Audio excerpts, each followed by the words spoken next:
I guess in the late 30s, how aware were you of Hitler and what was going on? Were you aware of all that, or was yes, we prior were to the outbreak?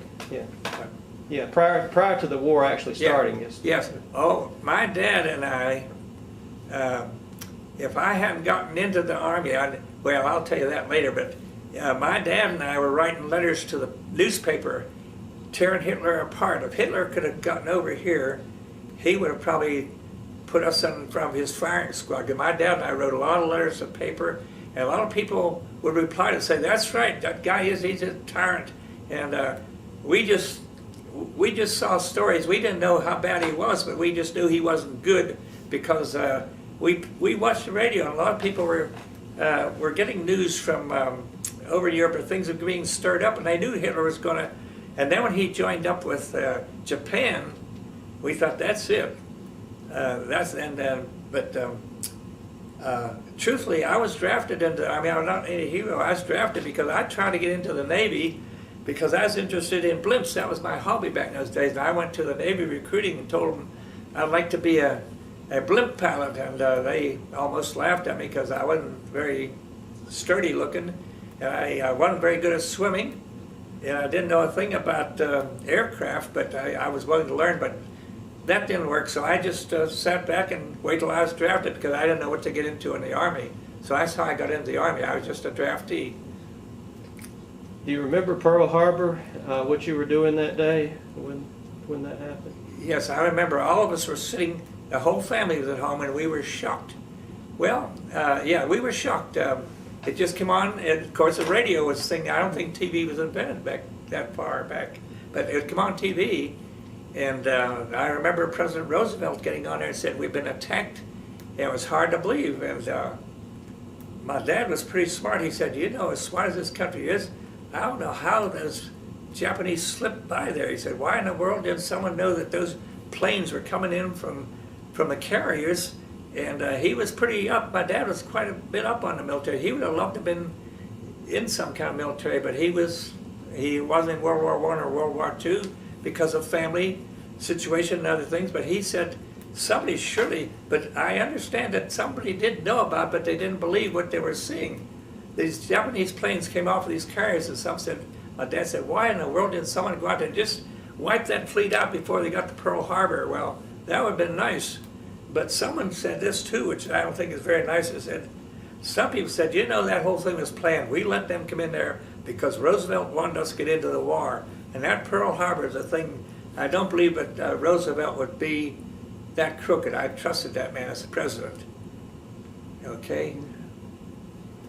Well, a little bit more about when you were in the Army. So, Okay. from the time you went in, how long did you stay? I know you said you were in Texas part of the time. Yeah. Was that before you went Yeah, overseas?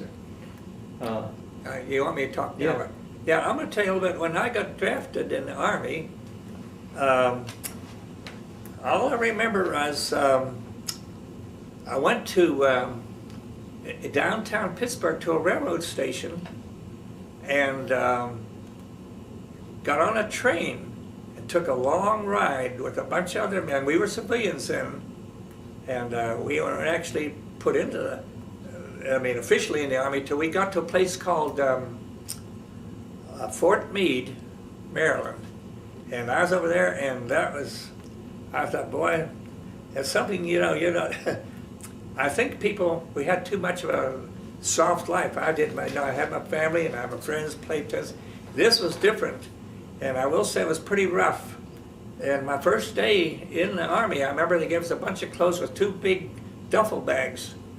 And I was not the strongest person in the world. I was trying to carry 2 duffel bags, and I had to drop one along. We had to go from the warehouse to our barracks, and I had to drop one of those bags, and some sergeant said, "Okay, soldier, get that bag up." I said, "I can't lift the darn thing." I might not have said the word darn, but I said, "I can't." He said, "Okay, I'll give you help," he said. And he picked it up. I thought he may have gotten in trouble then, but I felt ashamed that I couldn't carry 2 duffel bags, but he took it over, and I thought, well, I'm going to have to be on my own now. I'm in the Army. I'm not in a playground. And that's the first thing I remember about it. I thought, I'm not qualified for being a soldier. I can't even lift 2 duffel bags. But anyway, if you did your duties. You know, if you did what you're supposed to do, you were okay. I think one time I missed some kind of a roll call or something, and was on KP for a day, and that's enough to make you wish you hadn't forgotten to do what you're supposed to do, because KP is the worst thing you get in the Army. But I figured I'm no worse than other people. There are other people griping about what's going on beside me. Well, there's a war going on. Some people are getting killed already, and here we are, we're still alive.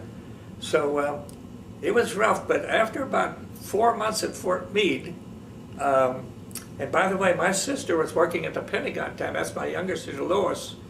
She was working at the Pentagon, and her husband, who was my brother-in-law, he was training pilots as a first lieutenant in the Air Corps. But she came over from the Pentagon one day and came to Fort Meade and sat with me at the mess hall, and she was such a good-looking girl. All those soldiers were making a big fuss. I said, Lois, I don't know whether you're safe here. And she said, oh, I'll take care of myself. She said, I'll just bring Wayne in here with his first lieutenant's stripe on, and they'll shut up.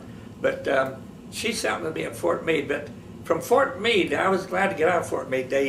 One day we lined up, it was a cold morning, we lined up in November, I forget which year, and they said, you people are going to be sent to a more permanent base where you're going to start working specific duties. And there was an Air Force line and an Army line, and I was praying that they'd put me in the Air Force line because I loved airplanes. And unfortunately, they said, Walter Galbreath, and go to this line. And then I thought, oh, I didn't know where I was going to go. The Air Force line went down to Tampa, Florida, somewhere to go. They weren't going to be pilots necessarily, but they were work on an air base. And I was sorry I didn't get there. But I was sent to a place called Mahia, Texas. And I remember riding a train, day and night. We stayed in that train. We got to Mahia, and I thought I was in heaven when I got there, because no more mess halls. We went to a restaurant and had just full-time meals, and we did go into a barracks, but they were very nice compared to what was at Fort Meade. And I thought, boy, I've got it made. But when we went to Mahia, Texas, there was a prisoner of war camp. And although one time I had to put an MP band on to do a little guard duty, but Romel's army was coming into this camp in Mahia, Texas. Romel's African army was being prisoners. They were in there, and they didn't like us, we didn't like them. They were cussing in French, but I didn't know what they're saying anyway, because I didn't understand German then. But we were right there working with them, and I remember sleeping in the barracks right next to an oil derrick. And all night long I hear that oil derrick going pump, pump, pump, pump. I couldn't get to sleep. But back then, oil was flowing down Texas. Texas was oil. And I remember our camp was right in the middle of an oil country. And unfortunately, I was working with a Sergeant Leonards. He was a master sergeant. He liked me because I obeyed orders, and I typed stuff, and pretty complicated stuff, because I had training in typing. And he promoted me from first PFC, then corporal, and then sergeant. It was the rank of sergeant, but it was not as high a sergeant ranking as what you get if you were able to command soldiers. It had a T underneath the 3 stripes. That meant I was a technical sergeant. I was a clerk. But I felt pretty good. The money, by the way, in the Army, you start out as a private at $21 a month. And that's quite a lot less than what I made when I was working as a civilian in Pittsburgh at the engineer department in the federal building. But anyway, that's the way it was. The Army, when you get up to sergeant, I think you went up to about maybe $50 a month, a little bit better. But anyway, I liked Texas so much, I wanted to stay there. And I got to know people. And on Sundays, you would not go to the barracks to eat your lunch. We went to church. I met McFalls and O'Banions, and different people there. They're long gone. But we would go into their home for chicken dinner Sunday. You would go to the barracks. And we had quite a social life there. I learned one thing, too, that there are good girls and bad girls in that town. I didn't know. I was so stupid, and I wasn't interested in girls at that time anyway. One day we were walking out, taking walks on us soldiers. You know, it was a nice town. We walked on Sunday, and a bunch of pretty girls pulled up in the car and said, "Hey, boys." And some other girls over on the other side of the screen said, "Don't get in, don't get in." I thought, what the heck's going on? And the girls at the car rode off and gave them something, I don't know what it was, and I said, what's wrong? Why didn't you let us get right with those girls? We're going to, they said, yeah. I said, we're going to be entertained. Yeah, they'll entertain you. They explained what they were, and I said, oh, thank God, because I wasn't used to that sort of thing. And so these good girls, we started dating these good girls, and they warned us about what you could expect at an army camp.